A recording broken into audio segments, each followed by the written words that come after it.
Bien, vamos a dar inicio a este importante evento en el cual contamos con la presencia del Banco Central de Bolivia a través del licenciado Raúl Mendoza, quien es asesor principal de política económica del Banco Central de Bolivia.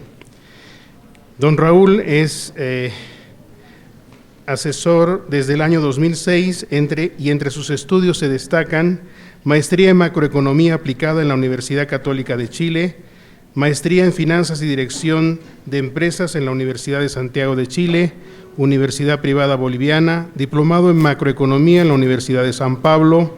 Sus áreas de especialización están relacionadas con banca central y macroeconomía, mencionándose lo siguiente: política monetaria, política cambiaria, política del sector externo, análisis de sostenibilidad de deuda pública, programación y políticas financieras, gestión de políticas macroeconómicas, planificación estratégica y compilación de estadísticas macroeconómicas. Es autor de documentos de investigación desarrollados y publicados por el Banco Central de Bolivia y el Centro de Estudios Monetarios Latinoamericanos, CEMLA, en relación a metas de inflación, comportamiento de nivel de precios, mecanismos de transmisión de la política monetaria, instrumentos de política monetaria y cambiaria y otros. Como verán, tenemos una importante autoridad con una excelente formación académica y una amplia experiencia laboral. En ese sentido, invito a ustedes a tener el mayor interés en esta conferencia. Enriquézcanse con los conceptos que tenemos. Pocas veces tenemos la oportunidad de tener la información de primera mano de las personas que mueven y manejan la política económica de nuestro país. Ahora tengo el agrado de invitar a don Alfonso Villarreque, nuestro rector regional, para que pueda dar unas palabras. Don Alfonso, por favor. Buen día a todos. Expreso mi satisfacción y reconocimiento a nuestro director de la carrera de Ingeniería Financiera, el magíster Marcelo Quiroga, porque él es quien ha tomado contacto con esta importante institución estatal, el Banco Central de Bolivia. Como todos deben de saber, el año pasado ha estado acá el presidente del Banco Central, Marcelo Zabalaga. Como todos deben de saber, alumnos de Marcelo Quiroga han viajado el año pasado a hacer una visita académica al Banco Central. Y esto me da pie para decirles que nos han llegado vientos favorables a la Universidad Católica Regional Cochabamba. En los últimos tiempos hemos podido tomar contacto y hacer relacionamiento con importantes instituciones. Como muestra un pequeño botón, UNICEF nos ha financiado todo un diplomado en niña, niño, adolescente, con profesores extranjeros. ¡Qué maravilla! Hoy, como decía Marcelo Quiroga, tenemos la oportunidad, jóvenes estudiantes de nuestra universidad, de que ustedes estén expuestos y vean en vivo y en directo a los actores de este fenómeno económico que se da en Bolivia. Escuchamos por la prensa de todo. Cuando escucho a algún funcionario del gobierno, digo, ¡qué maravilla! Estamos en jauja. Cuando escucho a la oposición, digo, ¡qué barbaridad! No están haciendo lo que deben. Me dejo entender. Pero este es el espacio en la universidad donde el debate está abierto, las preguntas también. Y necesitamos ahora al expositor preguntarle. Vamos a escucharle con mucha atención y preguntarle. Necesitamos cada vez avanzar en esto que es el reto de todos, el crecimiento sostenido de la economía en Bolivia. A tiempo de agradecer, quiero, licenciado Raúl Mendoza, que usted tenga la gentileza de expresar nuestro reconocimiento y gratitud a las autoridades del Banco Central y del gobierno porque necesitamos un permanente contacto y eso es lo que queremos hacer. Miren, mañana a las 10 en punto, y no estoy haciendo marketing, sino es verdad, estará en el auditorio principal un señor que responde a Álvaro García Linera. Todos están invitados. Y así debemos hacer. Una universidad tiene que ser el centro permanente de conocimiento, de información, de debate, de crecimiento. Por todo eso, expreso mi beneplácito, mi agradecimiento al licenciado magíster Raúl Mendoza, mi agradecimiento a nuestro director de la carrera y espero que este evento tenga todos los éxitos que estamos esperando. Muchas gracias.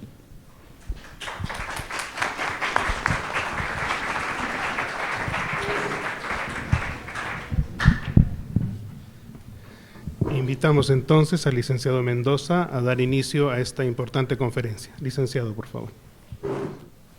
Buenos días. Primero, agradecerle profundamente a las autoridades de la universidad, al rector Alfonso Villarreque, al director de la carrera Marcelo Quiroga y a todos ustedes que están presentes esta mañana para compartir un poco sobre el desempeño macroeconómico del país. Como señalaba el rector, es una oportunidad para que podamos conversar. Creo que el ambiente no podía ser mejor, la universidad es el mejor lugar donde podemos hablar de aspectos de repente más técnicos, pero que nos interesan a todos. Entonces, sin más, la presentación que tengo para ustedes, hablo un poco sobre el desempeño de la macroeconomía reciente y luego veremos las perspectivas, cuáles son los planes que tenemos hacia adelante. Trataremos de tocar el entorno que estamos viviendo en la actualidad para ver cómo en ese contexto que le han llamado el nuevo normal o de turbulencias se inscribe en nuestro país.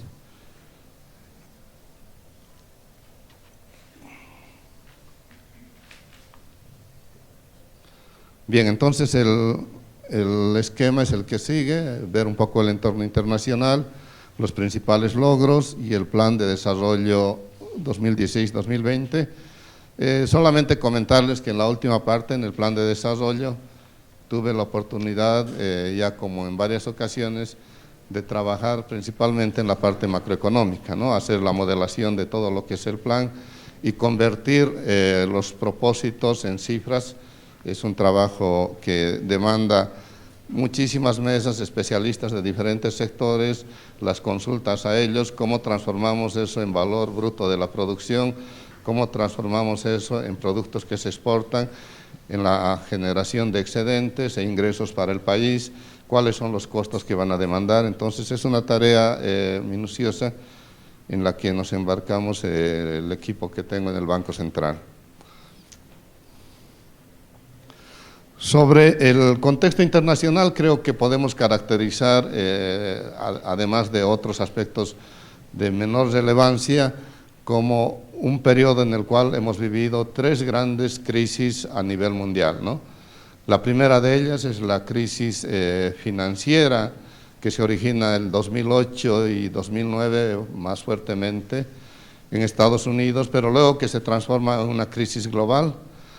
Junto con esa crisis se da una desaceleración de la economía mundial. Vean aquí en la gráfica, la línea verde son las economías emergentes, la azul el mundo y las economías avanzadas, la línea roja, ¿no? Las economías avanzadas en conjunto llegan a tasas negativas del orden del 3,5% en decrecimiento, ¿no? Las economías emergentes también se desaceleran, aunque todavía con tasas positivas, y el mundo entero experimenta una de las peores caídas luego de más de 50 años de la crisis global, ¿no? La segunda crisis es la de sobreendeudamiento de los países avanzados, y esa es una crisis que se origina precisamente en la anterior. Para responder a la primera, las economías avanzadas realizan esfuerzos en cuanto a inyecciones de liquidez a las economías. Eso hace que muchos países lleguen a endeudarse mucho, aunque ya algunos ya arrastraban el problema de deuda desde más atrás. y la crisis se genera porque los límites de endeudamiento son sobrepasados en varios países, se descubren los problemas de contabilidad ficticia que ha realizado Grecia, en fin, y las cifras, van a ver luego ustedes, son de endeudamientos por encima del 100% del producto. La tercera crisis, que es la actual, 2014, 2015, y que se dice es un nuevo normal, es la crisis de la caída de los precios de las materias primas, ¿no? En realidad esta crisis la han caracterizado como tres factores. El último informe, el que salió hace un par de semanas, el informe del Fondo Monetario, dice que es una crisis en la que se caracteriza por tres factores. Uno es la caída de los precios de las materias primas. El otro elemento es el rebalanceo de la economía china, y el rebalanceo quiere decir que esa economía estaba creciendo por inversión, ahora quiere crecer por consumo, ¿no?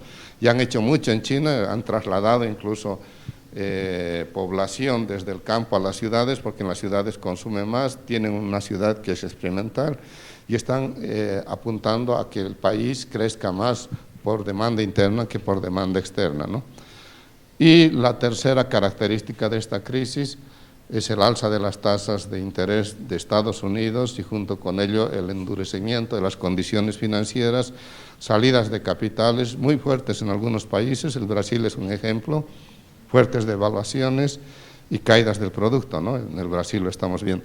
Esas son las tres grandes crisis que la economía mundial ha vivido en estos últimos 10 años, y es en el entorno en el que hemos estado navegando como economía boliviana, que es uno de los países más abiertos. Eso lo vamos a ver más adelante también.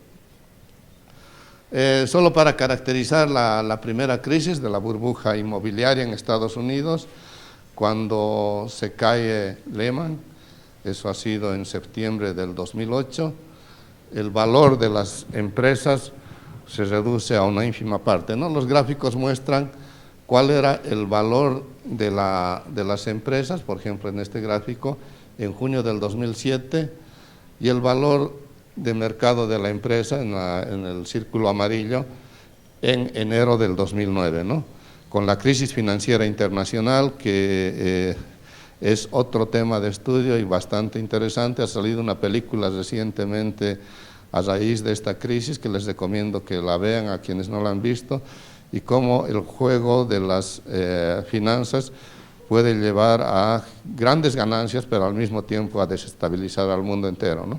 Esto grafica un poco la magnitud de la crisis, y que luego se tradujo en caídas en el producto y en el empleo en prácticamente todo el mundo. La segunda crisis, la crisis de deuda pública en el 2011. En el 2011 esta era la situación en que estaba la deuda en el mundo. El umbral de Maastricht, que fue las metas con las que se llegó a la Unión Europea, determinaba 60% como límite de endeudamiento.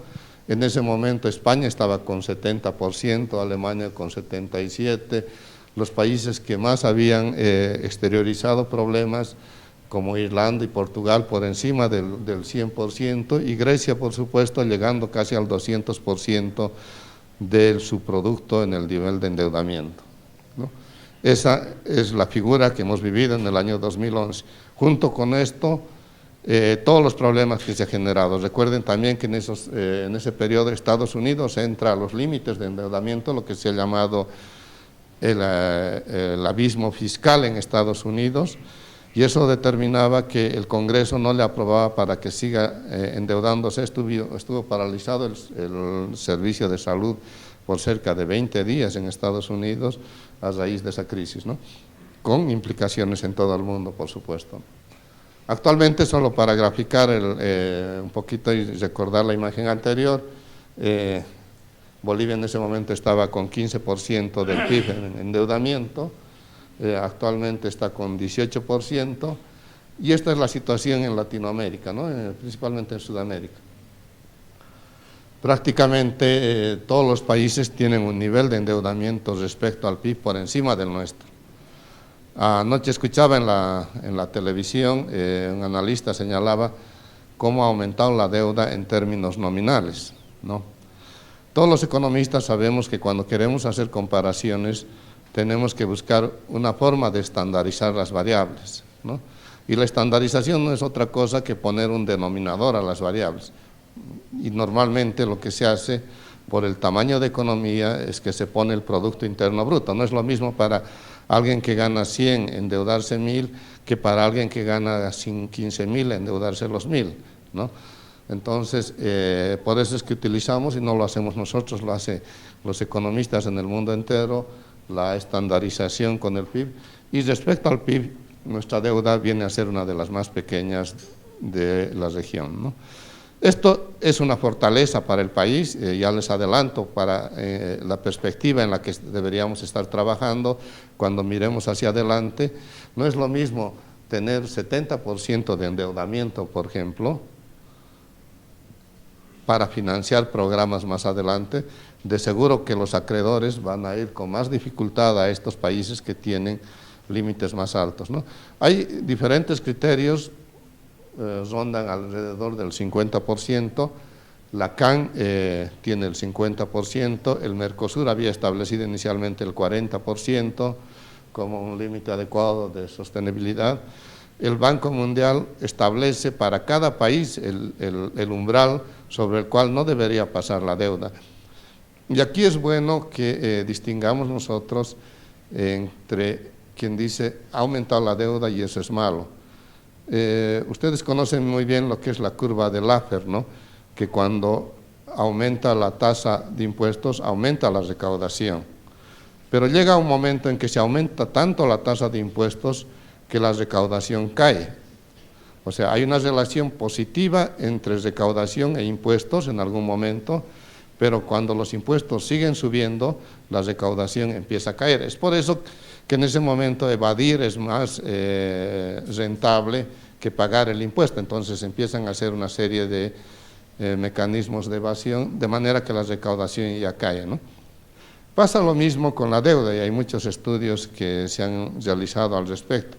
Cuando aumenta la deuda, el crecimiento de una economía cae. Perdón, cuando aumenta la deuda, el crecimiento aumenta. Y es como las familias, ¿no? Nos endeudamos para hacer algún emprendimiento y vamos a ir mejorando, ¿no? Pero cuando se llega a un nivel que se llama el umbral de sostenibilidad, si sobrepasamos ese nivel de endeudamiento, el producto empieza a caer, ¿no? Es por eso que se han creado estos umbrales. Dice, ¿cuál puede ser el umbral adecuado para una economía, ¿no? Y hay umbrales generalizados, como el caso de Maastricht, como les mostraba anteriormente, como la Comunidad Andina, el Mercosur, pero también el Banco Mundial ha construido umbrales individuales para cada país.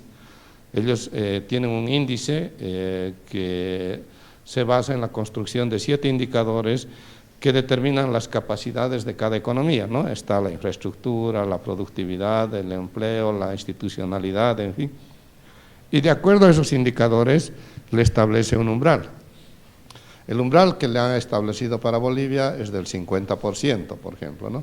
Entonces, vean ustedes, 50% está bastante lejos del 17%, un poco ya para ir clarificando hasta dónde estamos con riesgos de endeudamiento.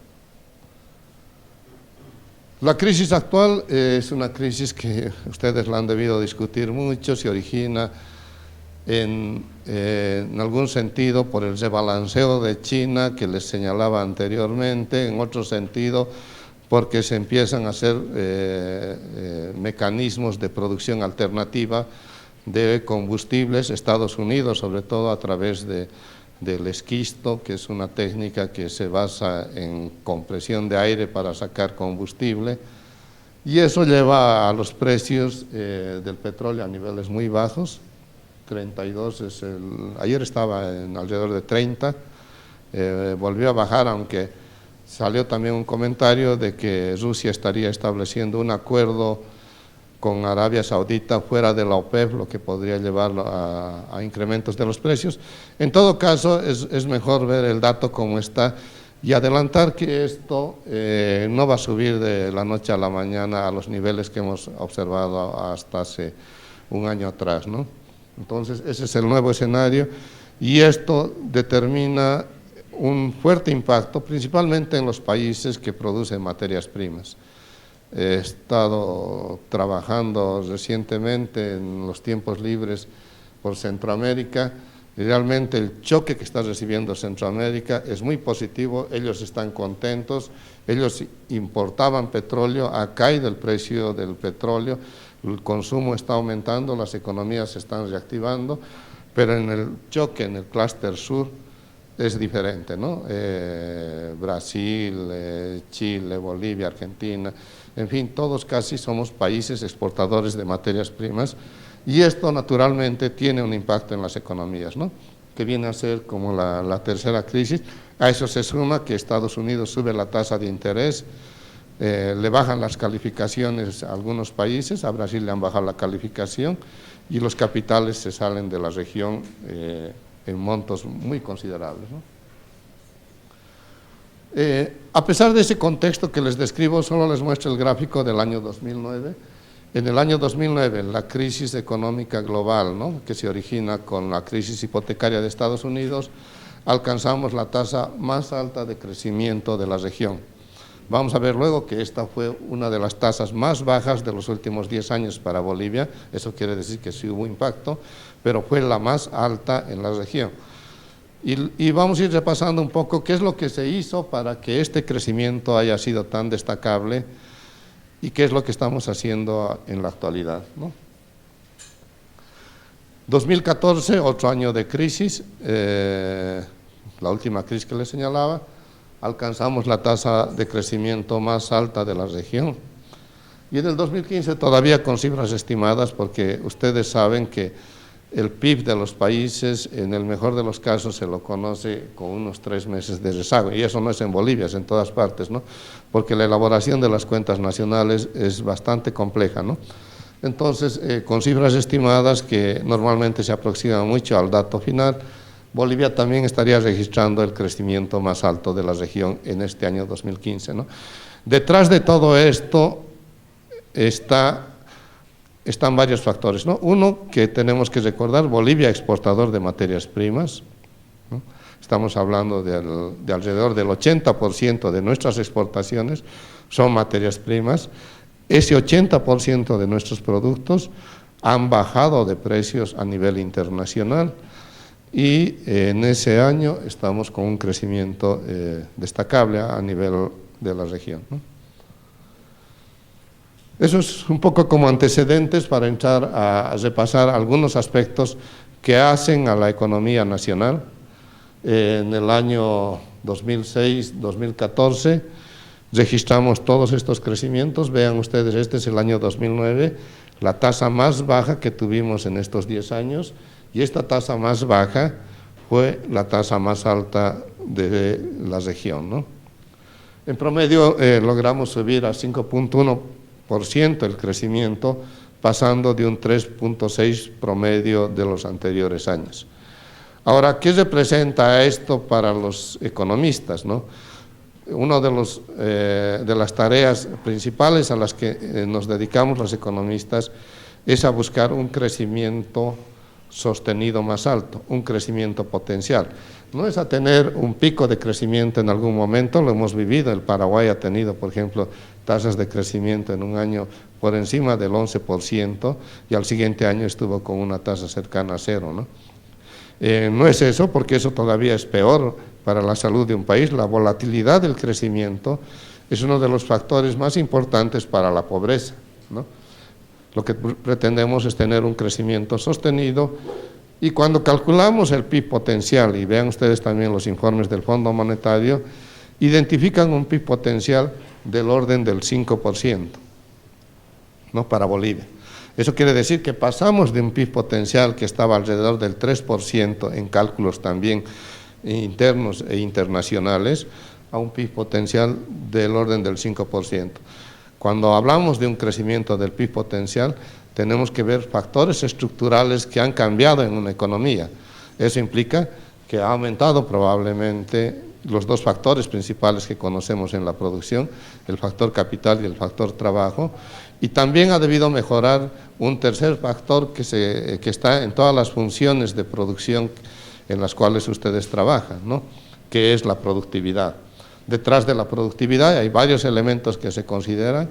Está desde el tema de la educación, la salud, el acceso a la tecnología, en fin, ¿no? Me cuesta un poco entender que todo eso desaparezca de un año a otro, ¿no? Ese es el debate que tuve en abril del año pasado y en octubre del año pasado con gente del Fondo Monetario Internacional.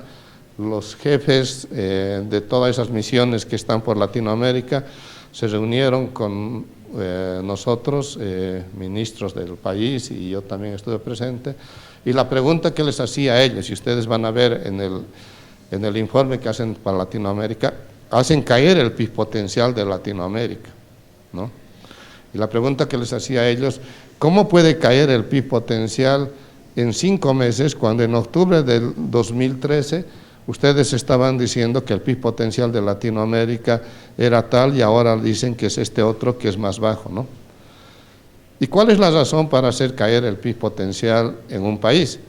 De ahí nacen las recomendaciones, porque si el PIB potencial está aquí abajo, estamos haciendo mal en sobrecalentar a la economía.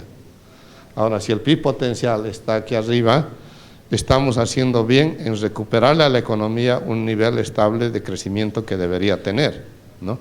Entonces, de ahí nacen las recomendaciones de decir, empiece a ahorro fiscal, reduzca las planillas de trabajadores, bajen los salarios, bajen la inversión, ¿no? Es un gráfico que nos habla mucho en cuanto a recomendaciones de política. Para nosotros el PIB potencial puede haberse afectado en algo por este choque, pero está en el orden de la tasa de crecimiento que estamos observando. Una tasa muy alta por encima de ese nivel, como les decía, puede ser un indicador de sobrecalentamiento. Ese crecimiento nos casi cuatriplica el PIB en millones de dólares, ¿no? De 9.500 a 33.700. Y aquí hay un tema interesante de todo esto. No solo ha sido el crecimiento para tener un PIB más alto. Noten ustedes que también la política cambiaria solo como estadística determina un PIB más alto. Porque al bajar el tipo de cambio, que es el denominador, el producto en bolivianos dividido entre el tipo de cambio aumenta. Pero eso que puede parecer un resultado meramente estadístico, es un resultado que tiene que ver mucho con los ingresos del país. Porque al tener un tipo de cambio más bajo, tenemos también un PIB per cápita más alto y una capacidad de compra más elevada en dólares, ¿no? Detrás de esto van a estar los que defienden también la política cambiaria como un instrumento expansivo de la política económica, y es algo que lo vamos a ver más adelante, ¿no? Pero destaco este crecimiento tan importante en el PIB per cápita. Ahora ustedes pueden ver, de $1.000 pasamos a más de $3.000 en el PIB per cápita. Dos resultados interesantes hasta aquí. Bolivia era calificado un país pobre, altamente endeudado. ¿Y cómo definían los organismos internacionales lo de pobre? Cuando el PIB estaba por debajo de $1.000. ¿Cómo definían altamente endeudado? Cuando estaba por encima de los umbrales que les señalaba, ¿no? Ambas cosas han cambiado. Como les mostraba, el umbral de 50, 60 está muy lejos del 17%, 18%, y ahora ese nivel de $1.000 ha quedado atrás y hemos triplicado. O sea, hemos dejado de ser, bajo esa calificación internacional, el país pobre altamente endeudado.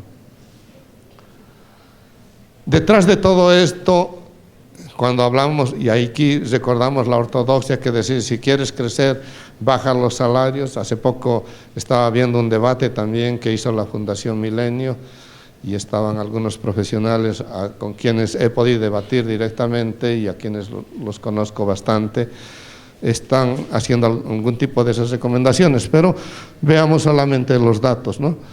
El salario mínimo se incrementa de 440 a 1.656, ¿no? En dólares, de 55 a $241. esos $241 ya ha superado algunos países, ¿no? El salario mínimo del Perú está por debajo de eso, el de México está por debajo, que eran situaciones antes impensables para Bolivia, ¿no?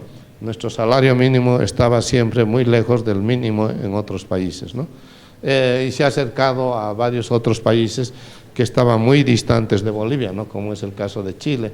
Y algo que destacar también, vean ustedes cómo el salario en términos de dólares empieza a caer en varios países, ¿no? Mientras que la pendiente continúa siendo positiva en el caso de Bolivia, ¿no? ¿Tiene sentido hacer esto? Pregúntense ustedes, hay un impacto de un sector asalariado que ahora genera demanda en el país. Ustedes saben que la propensión marginal al consumo de los sectores de más bajos ingresos es mucho más alta que la propensión al consumo de los sectores de altos ingresos, ¿no? Si yo tengo mucho dinero y me aumentan el ingreso, la parte de ese nuevo ingreso que voy a destinar al consumo va a ser una parte muy pequeñita, la destinaré a adquirir bienes raíces o a hacer de repente otro tipo de inversiones, en tanto que alguien que tiene un ingreso muy bajo le suben algo su ingreso, la parte que destinará de ese nuevo ingreso al consumo va a ser sustancialmente más alta. En ese sentido, ese consumo que va a esos sectores de bajos ingresos dinamiza también más fuertemente la economía, ¿no? En términos de crecimiento, Bolivia ha superado a todos los países en el periodo 2005-2015 en cuanto al incremento del salario mínimo. Las reservas internacionales, otra variable de la cual hemos hablado muchísimo, empiezan a crecer. Yo trabajo en el Banco Central como 30 años más o menos. He sido desde técnico hasta autoridad, he estado a cargo de todas las investigaciones del Banco Central en algún momento, he estado a cargo del área monetaria y fiscal, estuve a cargo del área externa, ahora estoy como asesor de política económica en el banco desde el año 2006. En ese tiempo que he vivido en la institución, he vivido momentos en los que el país no tenía reservas, ¿no? Hemos tenido algunas veces que llamar por teléfono a organismos para decirles préstenos plata, porque ya no podíamos pagar nuestras obligaciones externas, ¿no? Esa situación ha cambiado mucho, las reservas han crecido sustancialmente y hemos llegado en el 2014 a 15.100 millones y estas reservas han descendido a 13.000 millones a fines del 2015. Ahora bien, o sea, solamente imaginen una ecuación en la cual ustedes tienen ahorro externo o ahorro interno para financiar la inversión. Es la identidad básica que nos enseñan en las universidades. Inversión es igual a la suma de ahorro nacional más al ahorro externo, ¿no? Parte del ahorro nacional son los términos de intercambio. Cuando tenemos buenos términos de intercambio, mejora el ahorro nacional. Eso determina superávits, los superávits que hemos vivido. El ahorro externo es el déficit en la cuenta corriente de la balanza de pagos, ¿no? Y es esto. Estamos usando ahorro externo, ahorro nuestro.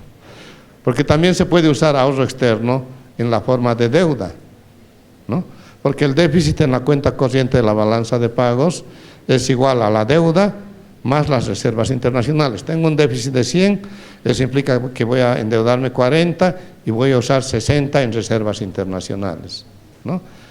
No podemos esperar que un país que tiene 80% en exportación de commodities y sus precios se caen en más del 30%, continúe con un superávit en la cuenta corriente, entra déficit. Entonces, esta ha sido una de las formas de financiar, ¿no? El énfasis, como notarán ustedes, ha sido utilizar nuestro propio ahorro. Aún después de utilizar ese ahorro, Bolivia termina con el nivel más alto de reservas en porcentaje del PIB, ¿no? Y aquí vienen los dilemas de política a los que siempre se deben enfrentar y siempre se enfrentan los policy makers, ¿no? Los quienes hacen las políticas económicas.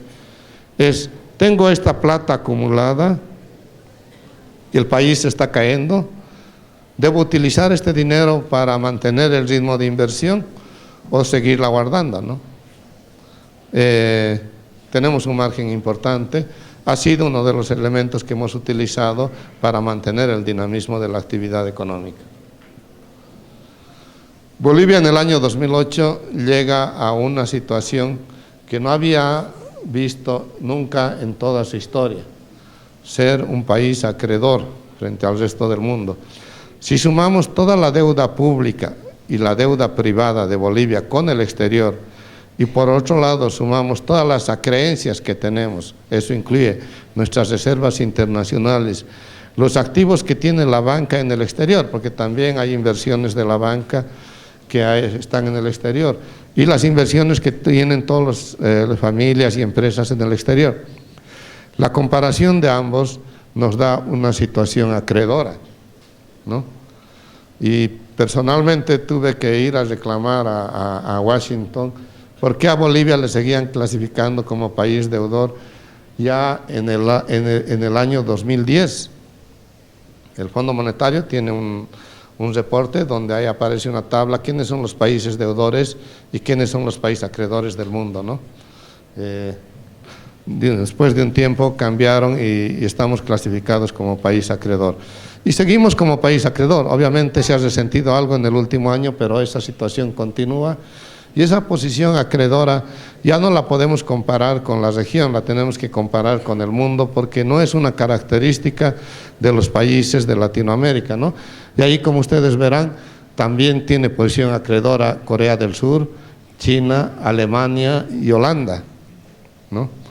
En tanto que, solo para mostrar algunos países, España tiene una posición deudora, Brasil, Italia, Reino Unido, toda la eurozona tiene posición deudora, ¿no? Es como el equilibrio walrasiano que ustedes han debido ver. Cuando alguien debe, alguien es acreedor, ¿no? Entonces, en el mundo, por esta situación, se mide la posición de cada uno de los países.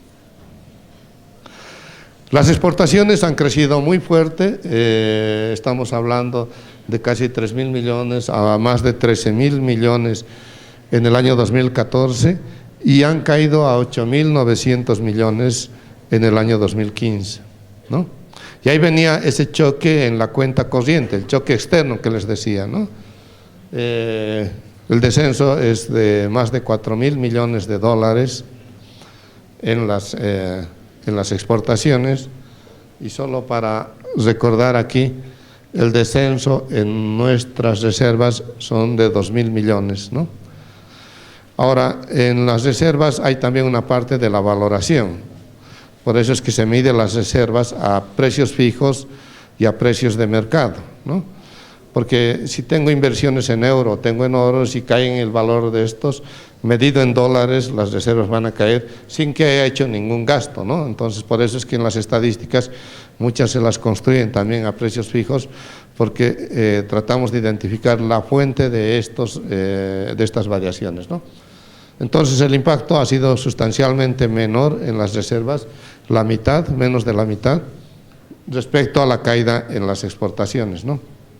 O sea, ¿qué ha pasado para que ese impacto no sea traducido por completo en las reservas internacionales? Por un lado, han mejorado nuestras remesas, han aumentado las remesas que recibimos del exterior. Por el otro lado, hubo también una caída en el valor de las importaciones.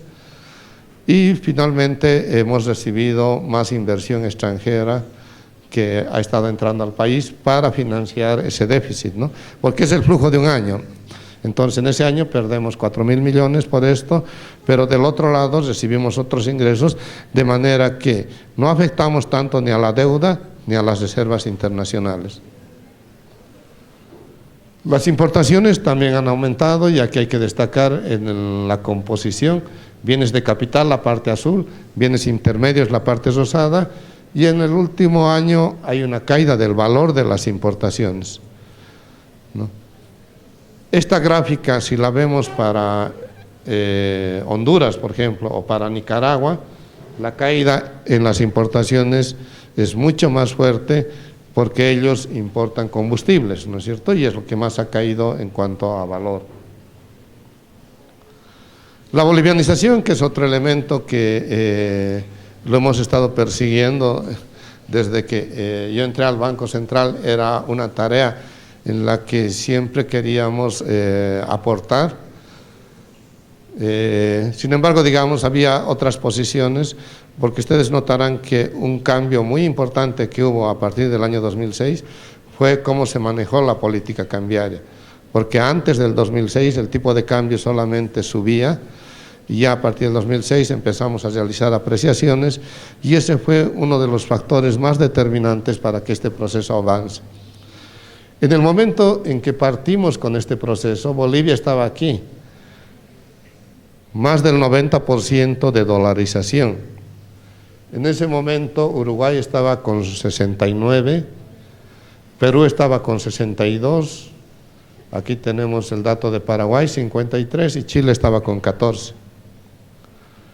Y avanzamos de forma tan rápida que ahora tenemos una de las dolarizaciones más bajas, incluyendo a Chile, ¿no?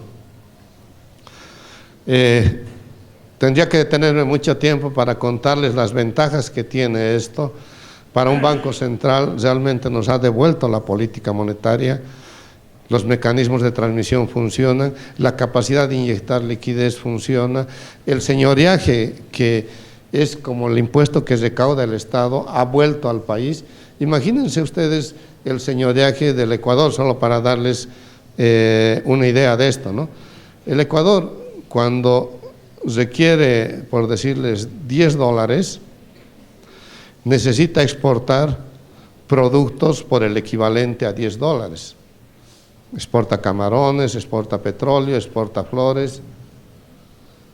Bolivia, bueno, y esos $10 el Ecuador los requiere para el circulante, para que alguien esté pagando en el día su almuerzo.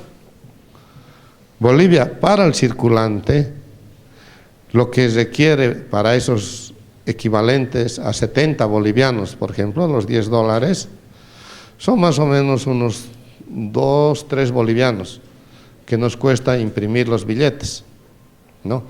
Imagínense esa diferencia, solo para facilitar, porque hay diferentes formas de medir el señoreaje, esa diferencia en el caso del Ecuador, ¿quién se lo agarra?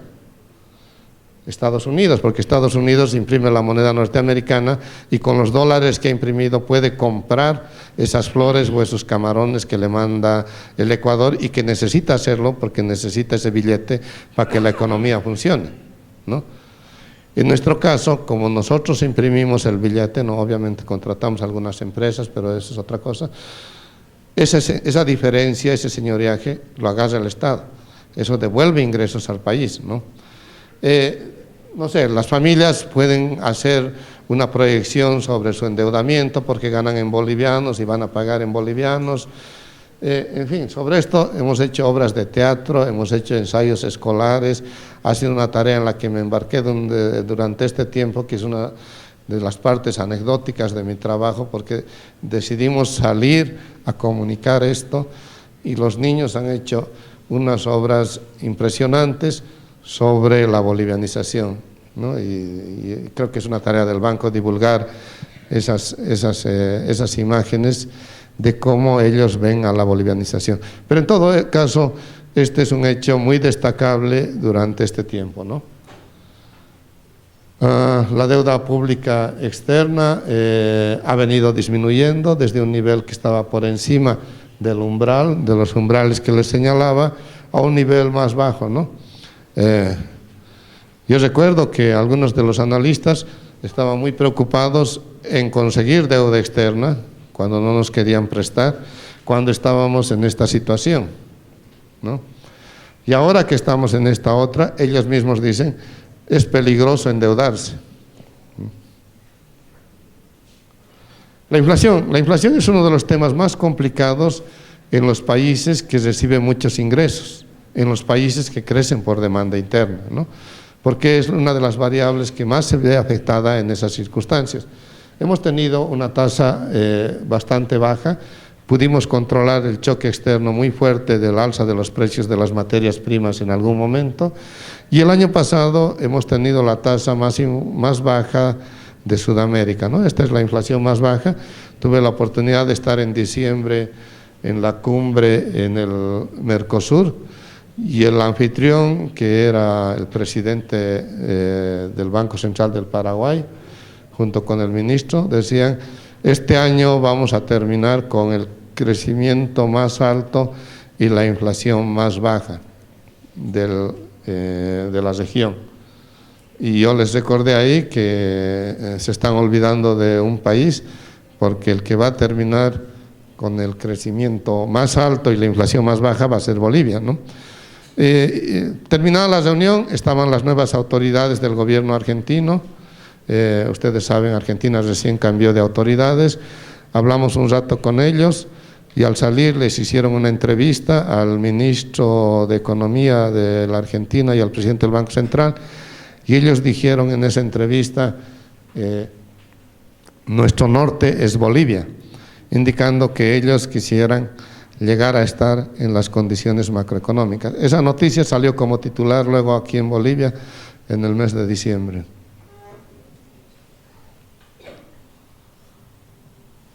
La profundización financiera ha sido otra de las variables muy importantes que ha observado el país. Los créditos y los depósitos han subido sustancialmente, y estas bases muestran los valores absolutos. El año pasado hemos tenido el crecimiento histórico más alto, que es la diferencia entre la de 2014 y 2015. Eso representa 17.000 millones de bolivianos. Y a principios y a fines del 2014 y principios del 2015, cuando hacíamos el programa económico, decidimos de que esta pendiente que estaba reduciéndose tiene que cambiar, ¿no? Y dijimos que por lo menos vamos a llegar a 17%. En el programa económico, detrás de todas las variables, una de las variables que proyectamos es el crédito al sector privado. Habíamos impulsado mucho el crédito en el momento en que estábamos haciendo frente a la crisis internacional, y hasta el 2011 continuamos apoyando al impulso al crédito.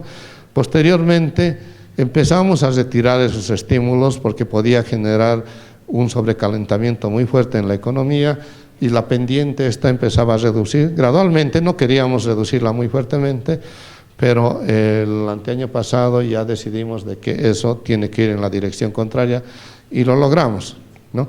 Inyectamos liquidez, como datos anecdóticos, en un solo día pudimos inyectar más de 2.000 millones de bolivianos, con todos los mecanismos que creamos en el Banco Central. Durante este tiempo hemos creado muchísimos mecanismos.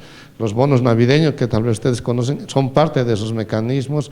Las reservas adicionales que hemos creado, los títulos para las empresas que ahora estamos colocando directamente, los bonos rescatables que podemos redimirlos en cualquier momento. En este momento el país nunca tenía bonos rescatables, por ejemplo, ¿no? Porque cuando usted compra un bono, le dicen su bono es de 360 días, pero hemos creado una serie de bonos rescatables para los bancos, que yo lo hago vencer, aunque tenga 360 días, lo hago vencer el rato que quiera, ¿no? Si yo quiero inyectar hoy día liquidez, le digo: ahí tienes su plata y devuélvame el título. Y es un mecanismo muy eficiente, ¿no? Es un tema que también les recomiendo que lean en los informes del Banco Central, están bastante explicados, ¿no? Los depósitos también registraron un crecimiento junto con el crecimiento de la economía, y una parte muy importante del crecimiento de los depósitos, y algo que se sorprenden nuestros colegas en otros países, es cómo estamos actuando de ambos lados del balance, ¿no?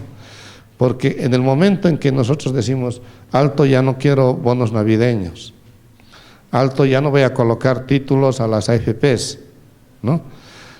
Las familias y las empresas llevan su plata a los bancos, ¿no? Y le digo alto al banco: ya no te voy a vender títulos, ya no quiero tu plata. Entonces el banco se llena de plata por ambos lados, ¿no? Entonces, ¿qué hacen los bancos? Bajan la tasa de interés, y aumentan el crédito. El año pasado ha sido un año de muy bajas tasas de interés y un crecimiento muy importante del crédito. Esa es parte de las políticas que hemos estado haciendo para los resultados que les señalaba, ¿no? Junto con el crecimiento del ahorro ha aumentado también el número de cuentas. Esta es la población boliviana, cómo ha crecido, y de la población boliviana un porcentaje muy bajo tenía cuentas en el sistema financiero. Ahora hay un porcentaje más alto. Ojo que aquí, si usted tiene 2 o 3 cuentas, lo están contando 2 o 3 veces, ¿no? Esa es una parte que quiero destacar aquí, porque si no vamos a terminar superando esto y van a resultar que los recién nacidos también abren cuentas, ¿no? Entonces se cuenta el número de cuentas, pero esto muestra en realidad también la profundización desde el lado físico, ¿no? Junto con ese crecimiento tan rápido del sistema financiero, no se han deteriorado los indicadores. La mora del sistema financiero ha bajado, actualmente está en 1.5%. La mora es la cartera que no se está pagando en el tiempo establecido, y ese 1.5% viene a ser la mora más baja de la región, ¿no? Por debajo y muy cerca está Guatemala, pero el resto de los países tienen moras más altas, ¿no? La inversión es una variable que ha venido también creciendo. Estamos alrededor del 20% del producto. Es una de las variables que queremos que crezca. Es difícil que crezca la variable esta cuando hay choque favorable de términos de intercambio. Porque de nuevo, y eso es lo que nos pasa a los economistas, siempre hablamos en términos relativos, ¿no? Una frase célebre que ustedes han debido escuchar es que cuando le preguntan a Dorwis, le dicen ¿cómo está su esposa? Él dice, comparada con la de quién, ¿no? Porque siempre los economistas tienden a hacer comparaciones, ¿no? Entonces, en este caso, el denominador, que es el PIB, tiene un deflactor, que es el incremento del PIB por los precios, en el cual está el efecto del incremento del valor de las exportaciones. De modo que el denominador crece muy rápido, en tanto que el numerador, que es la inversión, no tiene ese deflactor, ¿no? Más bien cae porque están cayendo los precios de las maquinarias y bienes importados, ¿no? Entonces, durante este tiempo ha sido más difícil avanzar en este ratio. Va a ser más fácil más adelante, y eso tengan la seguridad. Bueno, el crecimiento estimado para el 2005 ya les señalé. Para el 2006 estamos trabajando con una tasa del 5%, ese es nuestro objetivo. Próximamente esto será también una parte de un acuerdo que el presidente del Banco Central con el ministro de Economía estará firmando públicamente ante la población. Fue también una de las cosas que se propusieron, es que antes teníamos como una especie de juez que era el Fondo Monetario, que periódicamente venía a Bolivia y le hacía un control, le decía estás bien, o no estás cumpliendo esta meta que te habías propuesto, aquí está fallando, en fin, ¿no? Eran programas en los que se establecían metas, ¿no? El país decidió no establecer acuerdos con ese organismo internacional desde el año 2006, pero no dijo no vamos a hacer nuestras metas. Y desde entonces a la población, en los primeros meses del año, enero, febrero, las dos autoridades que les señalaba firman un convenio, y junto al convenio están una serie de metas macroeconómicas, ¿no? Son formas también de rendir cuentas, porque le van a cobrar al final de año o el próximo año, le van a decir ¿qué has hecho respecto a estos objetivos que te habías propuesto, ¿no? Un aspecto que también tenemos que destacar es que nos han subido la calificación de riesgo permanentemente. Durante este periodo ninguna calificadora le ha bajado la calificación de riesgos. Es anecdótico que en el año pasado todavía algunas empresas nos están subiendo calificación de riesgos, lo que no están haciendo con países exportadores de materias primas, ¿no? Entonces Bolivia se acerca cada vez más a ser un país grado de inversión. Estas mismas empresas durante este tiempo le han bajado la calificación a Brasil, ¿no? En este momento ya está con la categoría bonos basura, que le llaman, porque ya no es de grado de inversión. Le han bajado la calificación a Estados Unidos en algún momento, ¿no? En tanto que a nosotros son empresas que nos han estado subiendo, lo cual también nos da otra fortaleza: bajo nivel de deuda, buena calificación soberana, mucho acceso a los mercados internacionales para obtener financiamiento. Junto con todo esto, y es un resultado que siempre hay que mirar, la pobreza extrema se ha reducido sustancialmente. En la gráfica pueden ver aquí, 38% a nivel nacional, actualmente 17%. La relación del 10% más rico entre el 10% más pobre ha cambiado, es decir, antes el 10% más rico tenía ingresos que equivalían a 128 veces el ingreso del 10% más pobre, ¿no? Ese es el decil más alto y el decil más bajo. ¿Cuál es la diferencia entre ellos? Y ahora se ha reducido a 39 veces. Es una forma de medir también la redistribución, o sea, no solo ha mejorado el ingreso con el PIB per cápita, ingreso nacional, sino también ha mejorado la distribución de ese ingreso. Las tasas de mortalidad de la niñez, muertes por cada 1000 nacidos vivos, a nivel nacional bajó de 75 en el 2003 a 56 en el 2013. Es una tarea que todavía hay que seguir avanzando. La tasa de abandono escolar en porcentajes de más de 6%, ha bajado a menos de la mitad, a 3% más o menos en abandono escolar. Detrás de todo esto, y ustedes ya pueden ir viendo, están una serie de programas sociales. Tenemos el bono Juana Zurduy, que protege a las madres en estado de gestación y luego del nacimiento del niño. Está el bono Juancito Pinto, que da un bono a los niños que asisten a las escuelas y a los colegios. Ese es un bosquejo de lo que hemos tenido como resultados que hay que destacar en la economía. Veamos un poco del plan de desarrollo y voy a ir un poquito más rápido para tal vez poder intercambiar, tener un tiempo más para ello, ¿no? En cuanto a metas del sector de hidrocarburos, estamos hablando que de 60 millones de metros cúbicos día, estaríamos llegando a 73 millones de metros cúbicos día. Detrás de todo esto está la producción de líquidos de 52 a 69 mil barriles, la producción de urea, que pretendemos llegar a 600 mil toneladas, los complejos de propileno y polipropileno, construcción de 700 kilómetros de gasoductos. De nuevo, imaginen ustedes una mesa donde está el Ministerio de Minería y Yacimientos Petrolíferos Fiscales, todos ellos proponiendo sus planes, tomando la información nosotros, convirtiéndola luego en cifras para las cuentas macroeconómicas, ¿no? En el sector eléctrico, uno de los objetivos más ambiciosos del país, ser un centro de energía en la región y que podamos tener excedentes para la exportación. Y en la planificación que tenemos, ya estamos hablando de excedentes a partir de este año que podríamos empezar a exportar, con excedentes más importantes en la perspectiva de mediano plazo, ¿no? Detrás de esto están los proyectos geotérmica Laguna Colorada, las hidroeléctricas, las termoeléctricas, energía eólica, los centros de investigación y desarrollo en tecnología. Es parte de la planificación. En el sector minero, una serie de objetivos, desde las plantas de siderúrgica del Mutún, que pueden ver aquí, los evaporíticos de Uyuni y Coipasa, ¿no?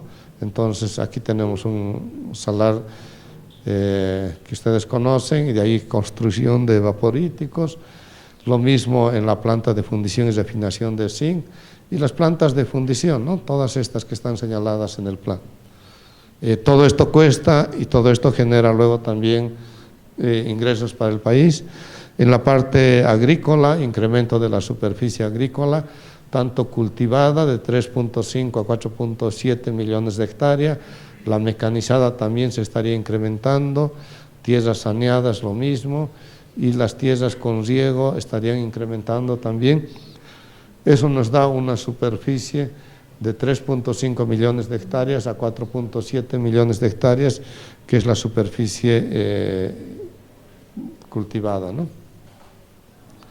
Diferentes complejos productivos, que endulzantes, hortalizas, frutícola, carnes, cueros, cada uno de estos con mucha información. Eso habla de más de 2.000 millones de dólares en inversión. En infraestructura, carreteras, que estaríamos hablando de 4.000 kilómetros, los trenes urbanos en Santa Cruz y en Cochabamba, el ferrocarril bioceánico, transporte por cable. En los temas de salud, educación y servicios, igual la construcción de hospitales, educación e institutos tecnológicos, la ciudadela del conocimiento. En servicios básicos, la provisión de agua potable y electrificación a nivel urbano y también a nivel nacional, ¿no? La inversión que se proyecta en ese plan es de 48.000 millones de dólares, es una cifra bastante fuerte, que se han hecho algunos planes para el financiamiento, y vean ustedes, el 56% va al área productiva, e infraestructura un 23%, medio ambiente y agua 10% y sociales el 11%.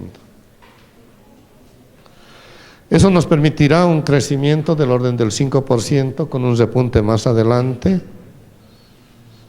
O sea, continuaremos en los planes con el dinamismo que hemos estado observando hasta ahora. Asimismo, el PIB per cápita continuará creciendo. Estaríamos hablando de un PIB per cápita de más de $5.000. El consumo, cuando hablamos de que aumenta la inversión, se tiene que reducir la participación del consumo, pero el consumo per cápita continuará aumentando, que es una parte en la que se inscriben todos los programas sociales. Entonces, el plan continúa con su contenido social, continúa creciendo el consumo per cápita, a pesar que su participación dentro del PIB se reduce para favorecer al incremento de la participación de la inversión. Esta es una gráfica muy importante y que es algo que a veces siento que algunos analistas no la entienden. Bolivia ha estado viviendo durante un periodo. Primero, definamos que el ahorro nacional es el ingreso que recibe el país, ¿no es cierto? Ustedes saben que el PIB es una variable geográfica, ¿no? Se calcula todo lo que se ha producido en el país, no importa si lo ha producido el boliviano o el extranjero que luego se lleva la producción. El Producto Nacional hace ese descuento, se toma el PIB, pero se le suma lo que los bolivianos están produciendo en el exterior. Esas son, por ejemplo, las remesas, alguna inversión que existe de bolivianos en el exterior, y se les resta la producción de extranjeros en el país, ¿no? Luego de hacer esos cálculos se llega a lo que es el ahorro nacional, ¿no? Y esta es la formación bruta de capital, ¿no? Durante un tiempo hemos tenido un ahorro nacional bastante más alto que la inversión. Y este es el tiempo donde hemos permitido acumularnos reservas internacionales, superávit fiscal, millones de bolivianos que el gobierno está ahorrando en el Banco Central. Pero con el choque de términos de intercambio, lo primero que se afecta es el ahorro nacional, de modo que el ahorro nacional empieza a caer, ¿no? Ahora, la decisión de política, y este es el dilema que están enfrentados los economistas, ¿no? Dicen, caramba, está cayendo el ahorro nacional, entonces lo que yo tengo que hacer es hacer caer la inversión, ¿no? Y a veces ni siquiera esa es una decisión, es algo obligatorio, porque hay algunos países que están enfrentando esto ya sin reservas internacionales, ¿no? Vean el caso de Venezuela, por darles un ejemplo, o hay otros ejemplos también, donde sus reservas internacionales son casi del 5% del PIB, ¿no? Nosotros tenemos cerca del 40%. Y el choque externo que ha recibido es tanto o más desfavorable que este. Entonces, si decide seguir invirtiendo, tiene que tener plata para invertir. Se le ha cerrado el acceso a muchos financiamientos del exterior, las calificadoras le han bajado la calificación o han subido el riesgo soberano. Entonces a veces eso ya ni siquiera se transforma en decisión. Nosotros durante mucho tiempo hemos acumulado recursos, como les decía, de manera que la decisión es seguir sosteniendo la inversión, ¿no? Y estas diferencias van a ser déficits, obviamente, ¿no? Pero son déficits calculados, existen mecanismos para calcular de manera que esto pueda ser sostenible, ¿no? Entonces, yo leía el otro día el periódico de ese debate en una ONG, y ahí decían, es bueno que se realice inversión, es bueno esto, pero hay que cuidar las reservas internacionales, ¿no? O sea, los economistas sabemos que hay identidades que a veces cuando las conocemos no podemos mencionar en ese sentido, ¿no es cierto? Entonces, si queremos, y hay una frase célebre también que dice, no hay almuerzo gratis, ¿no? Es un economista célebre que lo ha mencionado, cuando dice, yo quiero hacer esto, pero eso tiene un costo, hay un trade-off en todas las decisiones de política, ¿no? No puedo lograr todo sin perder nada, ¿no? Proyectamos que esto va a permitir reducir la pobreza aún más, del 17 al 9.5 en el 2020, la pobreza extrema, la moderada bajaría de 39 a 24, y la desigualdad, que bajó a 39 en esa relación los más ricos y más pobres, bajaría a 25, ¿no? Son unas metas sociales que también están dentro del plan, ¿no? De esta manera, más o menos, he dado un bosquejo a todo lo que hemos vivido en cuanto a contexto internacional, cuáles los resultados que hemos tenido, qué se está proyectando hasta el 2020 y qué está detrás de todas estas proyecciones, con el intento, sobre todo, de destacar como profesionales que cuando estamos diciendo algo tenemos que estar pensando siempre en nuestras identidades, en nuestras curvas, en las cosas que nos enseñan en la universidad, para ver que hay algunas cosas que no se pueden lograr sin sacrificar otras, ¿no? Esto es cuanto tenía para comentarles y les agradezco la atención y estaré dispuesto a sus preguntas.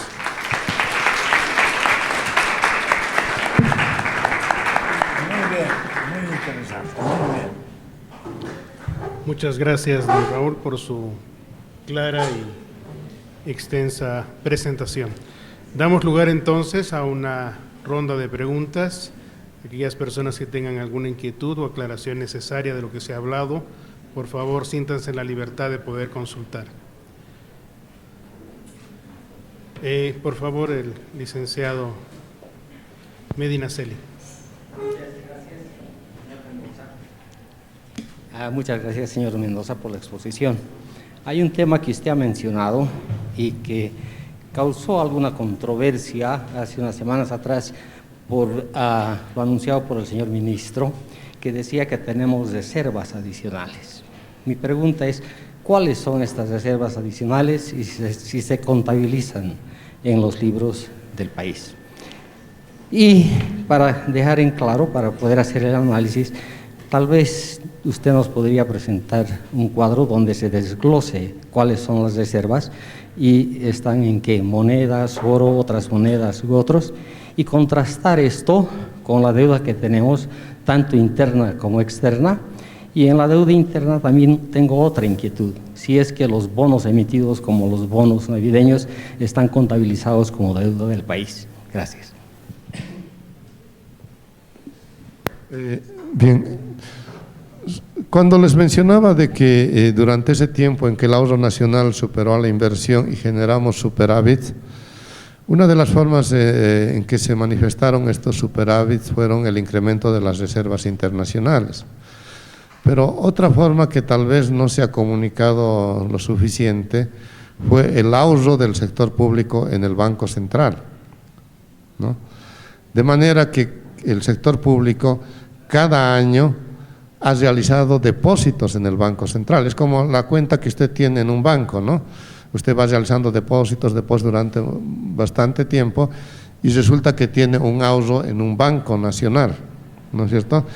De este modo, cuando hacemos políticas fiscales, imagínense que este año hagamos una expansión de una inversión en una región.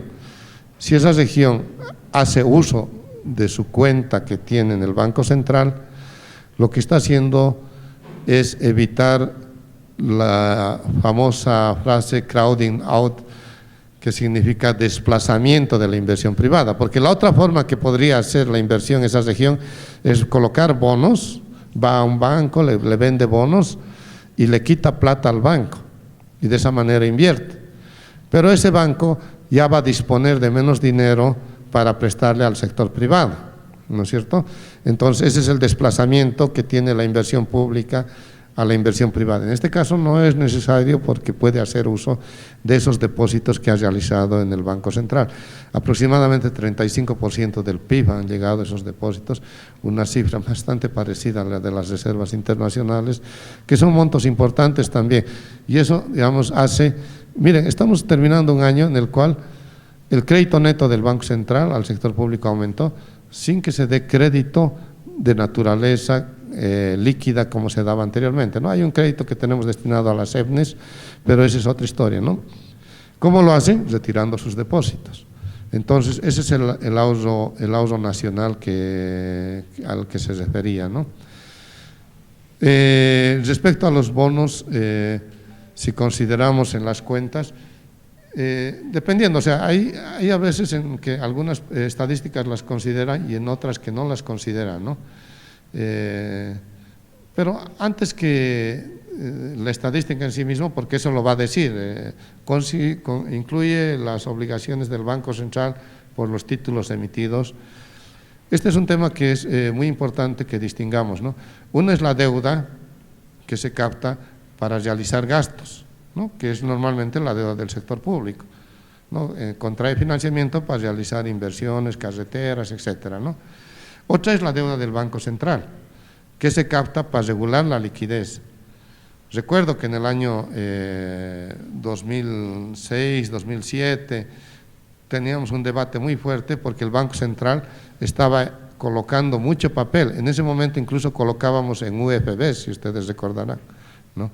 Entonces los analistas salían, la deuda interna está subiendo. Y les hacía la misma explicación. Es diferente la deuda que contrae el Banco Central con ese propósito, porque ese dinero no lo tomamos para financiar ningún gasto, lo tomamos para guardarlo y para devolverlo a la economía en el momento en que se necesite. Muy pronto, en el año 2009, me permitieron recordar esa frase, porque en el último trimestre del 2008, el Banco Central dejó de colocar papeles y lo que hizo es devolver todo el dinero, ¿no? Y en el 2009 continuamos devolviendo. La economía se inundó de liquidez, la construcción se reactivó en esos años, las tasas de interés bajaron, algunos precios de la vivienda subieron. O sea, fue un cambio muy importante porque esa liquidez que en algún momento estaba siendo cuestionada entró nuevamente a la economía. Y es una de las razones por las cuales ese año tuvimos uno de los crecimientos más importantes. O sea, había espaldas en ese momento en el Banco Central para inyectar liquidez, porque imaginen el Banco Central que no tenga ninguna deuda, tendría que salir a prestar y eso sería más cuestionable, ¿no? Y ahora, y esto me lleva también a una segunda parte, aprendimos en ese momento, teníamos colchones fiscales y monetarios en el 2008, 2009, los usamos, aprendimos cómo usarlos. Ahora, en el 2014, Bolivia fue uno de los pocos países del mundo que terminó con más colchones que en el 2009, porque los otros países los habían usado en el 2009 y no los pudieron recuperar.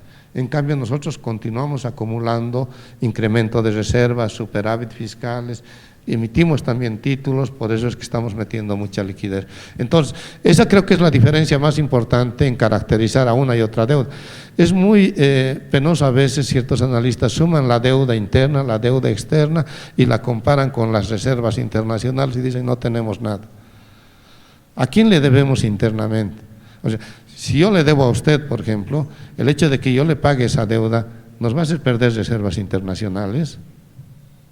Entonces son artificios aritméticos que se hacen para mostrar una situación más precaria de la que realmente está. No quiero decir con esto de que estamos en el país que todos soñarían, pero hay que tener, digamos, mesura en ese tipo de cálculos, y hacerlos realmente con honestidad frente a quienes los estamos exponiendo, ¿no? Ese cálculo de la deuda interna es un ejemplo de lo que he venido observando. Gracias, licenciado.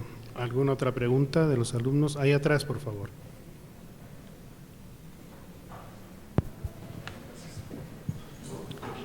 Sí, buen día. Primeramente quería agradecerle por la exposición, estaba muy interesante.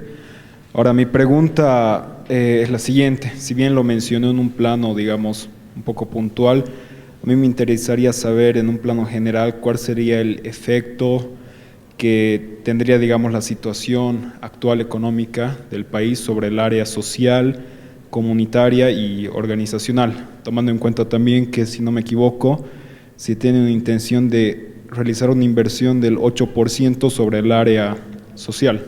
Gracias. A ver, de repente no puedo entrar con la precisión que quisiera en todos los temas que usted señala, pero lo que yo le puedo mencionar el año pasado, en el fines del 2014, principios del 2015, la decisión que se tomó, y en ese momento yo estuve trabajando en esto, fue frente a ese dilema entre los que dicen, se viene la crisis, guardemos la plata y agarrémonos las cabezas y que venga la crisis y que sálvese quien pueda, o decir, vamos a seguir manteniendo el dinamismo de la inversión, pero también vamos a mantener los programas de protección social. Fue la segunda la que se tomó. Todos los programas de protección social se han mantenido en el año 2015, un año que hemos tenido una caída muy fuerte de los ingresos, y la decisión para este año también es la misma, y en el plan que ha anunciado el presidente está continuar avanzando en los logros sociales. Entonces, esto indica de que esa parte que se ha priorizado durante este tiempo no se va a descuidar en los próximos años. Gracias. ¿Alguna otra pregunta de los estudiantes? Aquí, por favor, el magíster Boris. Muchas gracias por su presentación. Yo tenía una consulta. Usted ha mencionado mucho del Foro Económico Mundial en diferentes diapositivas, y entre una de ellas, el Foro Económico Mundial el año pasado, en octubre, publicó un artículo en el que había analizado los últimos 100 años de la economía mundial y lo que corresponde a las materias primas. En este caso era Powell, si mal no recuerdo. En ese contexto, lo que concluyeron era que este periodo, como usted ha mostrado, 10, 16 años generalmente en sus gráficas, son periodos atípicos en el crecimiento de las materias primas, que no se había mostrado en los últimos 100 años ese tipo de crecimiento. En consecuencia, ¿cómo es que el Banco Central toma en cuenta no solamente los 16 años, como ha estado mostrando en un marco de tiempo, sino los últimos 100 años, tomando en cuenta esas conclusiones que propone el Foro Económico Mundial? Gracias. A ver, detrás de lo que usted señala está la caracterización que ha hecho el Fondo Monetario de decir el nuevo normal, porque no lo está llamando como una crisis coyuntural, sino como un retorno a la normalidad, ¿no? Diciendo de que los precios de las materias primas van a bajar, y van a bajar de manera sostenida, y se van a mantener en niveles bajos de manera sostenida, ¿no? Nosotros, cuando hacemos estas proyecciones, hemos tomado un precio bastante bajo del petróleo, ¿no? Alrededor de 45. Esa es la manera como incorporamos, porque sería demasiado arriesgado decir con precio de 100, estos son los resultados que se nos dan, ¿no es cierto? En el momento en que tomamos esos precios, y también en este momento, y le hablo de la semana pasada, revisé esas proyecciones, los hacemos tomando en cuenta los futuros. ¿A qué precios se están vendiendo en el siguiente año, en 5 años y en 10 años el petróleo, ¿no? Entonces, tomando el promedio de esos futuros, se hace un fan chart, ¿no? Por desviaciones en cuanto a probabilidades de lo que ocurre. Con ese fan chart tomamos el límite inferior, es decir, esto nos da cierta certeza. Ahora, claro, todo esto es realmente una cuestión en la que uno también puede equivocarse y decir, luego los precios han terminado más altos o más bajos, ¿no? En este momento han salido las opiniones que les señalaba antes de ayer, salen esas opiniones de que hay países que se están queriendo salir de la organización del petróleo para negociar volúmenes individualmente porque ya les están afectando. México, por ejemplo, el año pasado ha perdido 20.000 millones de dólares por la caída de los precios, ¿no? Los impactos que están teniendo otros países es sustancialmente más fuerte porque además no tenían las reservas que hemos señalado. Entonces, a su pregunta, ¿cómo hemos incorporado ese nuevo contexto? Poniéndole muy bajos los precios de todos nuestros productos de exportación. Bien, muchas gracias. Una última pregunta, por favor, si alguien… Adelante, por favor. Buenos días. Quería agradecerle primeramente. Y mi pregunta es en cuanto a la política cambiaria, que como se ha mantenido en los últimos años no es algo usual que se haga en muchos países, sin embargo nos ha beneficiado mucho. Y muchos críticos dicen que es una bomba de tiempo. Quisiera saber ¿hasta cuándo se piensa mantener el mismo tipo de cambio o de qué depende? Me imagino que hay que tener un buen sustento. Eso es algo que me cuesta entender y quisiera saber si nos puede explicar, por favor. A ver, sobre el tipo de cambio, yo primero quisiera referirme, digamos, a la parte teórica. Una escuela ha desarrollado lo que se llama los efectos expansivos de la devaluación, ¿no?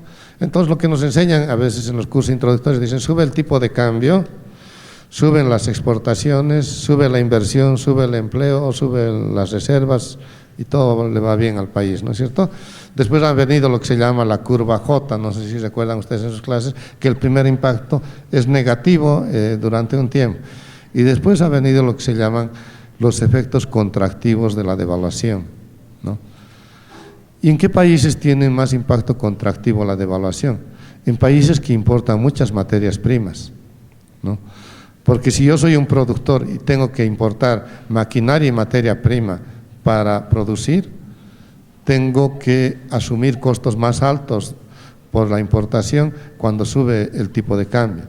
En países que tienen mucha indexación al dólar, Bolivia era un país que hasta los servicios estaban indexados al dólar, el agua, la luz, tenían fórmulas para subir a medida que subía el dólar.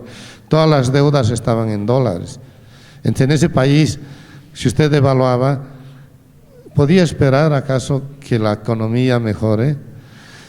Cuando uno aumenta, por ejemplo, la inflación a raíz del pass-through por la devaluación, todo el impacto monetario de un alza en la cantidad de dinero se reduce porque lo que hay que ver es la cantidad real de dinero.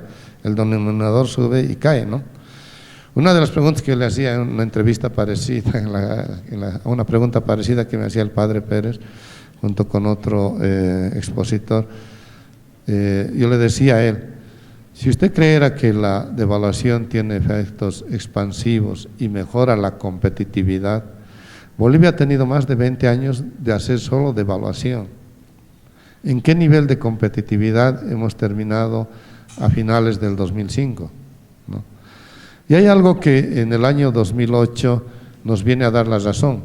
El Foro Económico Mundial, que es la primera vez que lo menciono a propósito de, me habían dicho que lo había mencionado muchas veces, pero el Foro Económico Mundial, que es la institución que calcula la competitividad de los países y por varios factores, en el año 2008 ha quitado al tipo de cambio real.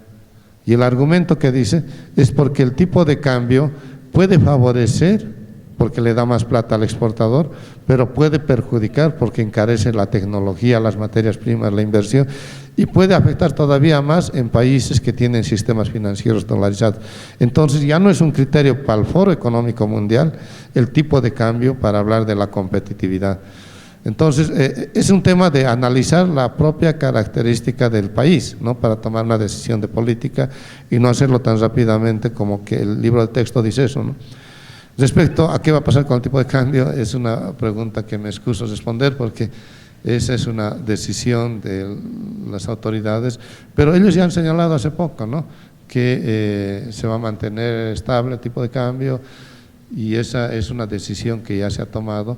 Siempre estas cosas están en permanente estudio, análisis, y nosotros construimos un indicador de tipo de cambio real para ver si nos estamos desalineando, no hemos tenido desalineamientos persistentes. Son variables que observamos permanentemente, pero por encima de esa parte, yo creo que lo más importante es destacar los aspectos positivos y negativos de una devaluación. La devaluación, algo más, tiene un efecto regresivo muy fuerte. Imagínense que aquí yo soy el único exportador y ustedes son asalariados, trabajadores, ¿no? Sube el tipo de cambio, ¿a quién me favorece? Me favorece a mí porque yo voy a recibir más ingresos en bolivianos.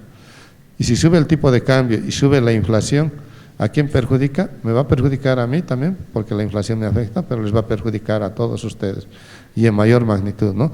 Entonces tiene un efecto regresivo. Y algo más del tipo de cambio. Brasil ha subido el tipo de cambio el año pasado ya hasta la locura, ¿no? Vean cómo ha crecido Brasil el año pasado, ¿no? ¿Y qué ha tenido que hacer? El tipo de cambio le pegó a la inflación, subió tanto la inflación que Brasil tuvo que subir la tasa de interés para cuidar la inflación, ¿no? Entonces le dio una inyección letal a la economía que ya se estaba desacelerando subiendo la tasa de interés.